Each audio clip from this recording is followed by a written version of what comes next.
Hi guys, it's Krishanti with Krishanti.com, talking all about psychic development, intuitive development, and personal and spiritual growth. So if you like this topic, please hit the like button and subscribe. I do a new video every week. And today I want to address the stories that we tell ourselves about our lives. And I've done a lot of reading about personal development and spiritual growth, and a lot of people talk about how you can change your story and change your life. But it's a lot easier said than done. And one thing that you want to do if things aren't going the way that you'd like them to go is to look at how you see yourself in your life, and to look at and listen to, pay attention to how you think and how you speak to other people. Now, the idea for this came up earlier this week when I was talking to a good friend of mine who's been going through a really major problem for like a year now. Longer than a year, but like the hardest part of it's been about a year. And we were talking and she said, I am so tired of this story. And I'm even tired of like talking about it. And she said, I feel like talking about it is perpetuating it. And she's totally right. The more you dwell on something, the more you think about it all the time, and absolutely the more you talk about it, the bigger it becomes. It's like you feed it, you give it more energy. And so just the simple act of not dwelling on something or refusing to talk about it, to open up your mouth and like complain about it or to even think about it, can help ameliorate it. I'm not saying it's going to make it go away, but it's one of the first things you might want to do if you want to change a certain narrative in your life.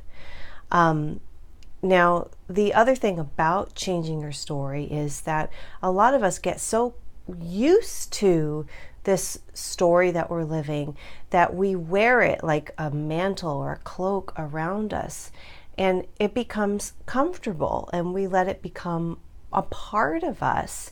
And so to actually take that off and put it away or get rid of it can be really uncomfortable.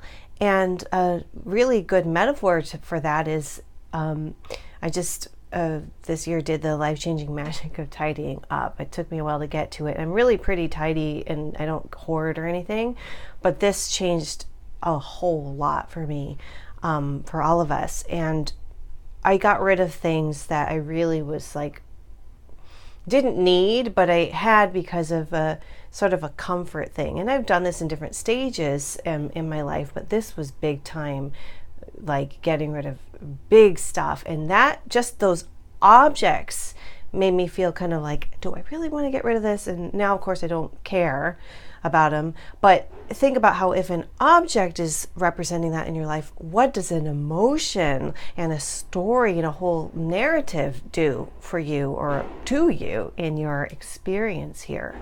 So if you're ready for change, what I've noticed in working with people and doing readings and healings is that when they're at that point where they're like, enough is enough, like I am done with this happening, that's when it starts to change. That's when it's broken. This sort of agreement that you've had with yourself to like go through this, you can break it. And you might have like a couple of different instances where similar things will pop up after that, but that's not like saying it's not like a sign to tell you that it's going to keep happening. It's sort of like it takes time for that to peter out or phase out, if you will, of your life. So just think about that. I can make this a short video. Some of them have been really long, and I'm trying to get a few in right now before my son's off for the summer. So I just wanted to just chat about looking at the story, looking at what you're attached to and why that's comforting to you, why it might feel like it's safe to always have this pattern or to be this person in your life, to fit a certain archetype that you might not want to fit anymore.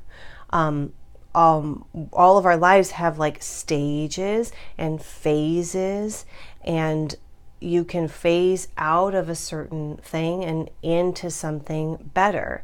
All it takes is you acknowledging that you don't want the old thing, that you're ready to shift, and then working on it shifting. So not telling the same story, not dwelling on it. Also being super determined that you're going to do whatever it takes to get out of that rut and to break out of it. A determination, sort of like the same thing as setting an intention. They kind of go hand in hand. So if you're really definitely going to do this, you will do this. And this applies to everything, and I've seen it with clients. It applies to magnetizing in like doomed relationships or the wrong type of person. It applies to creating new job circumstances or new kind of work opportunities that are more fitting with what you want to do with your life. It applies to general like happiness and health and well-being. There's no limit to what area of your life you can apply this to. So try it out and let me know what you think. One little thing I'll leave you with that I talk about in one of my workshops is when I was ready like 6 years ago to break a certain pattern, what helped me was aligning with a new archetypal image. Now, I meditate a lot. I meditate before every reading and every energy healing session. And so this is easy for me, but I would go into this meditative state and align with a more powerful archetypal image. And that can be anything. It can be like a superhero. It can be aligning with a regular person.